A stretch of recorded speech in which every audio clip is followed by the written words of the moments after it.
If you want to know more about what's under your feet in Southampton and aren't afraid of the dark, then Southampton City Council's Ancient Monuments Officer can share the history of some medieval vaults around the old town. About 6 tours are organised each year.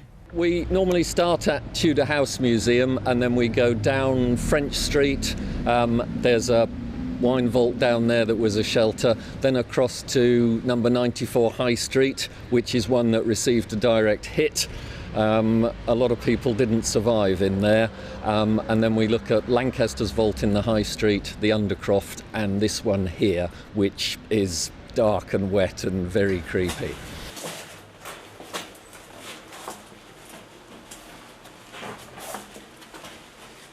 Are you down there? Here. Whoa, so people come down here, do they? They do indeed. Okay. So only on our torchlight tours, they have to bring their own torch. This is Southampton's sort of last surviving World War II air raid shelter. In fact, it's a converted medieval wine vault, so it's been here for about 800 years. But this is one where we can actually take people in and they can see what it was like to shelter from the Blitz in 1940. This one probably would have taken 150 to 200 people.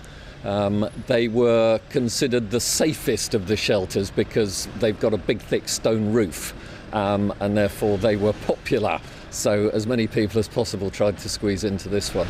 A number of shelters received direct hits. In some cases everybody died, in other cases a few people survived, and in our oral history collection we have a tape recording we made 30 years ago with a woman who was in a vault when it received a direct hit, and she and her children made it.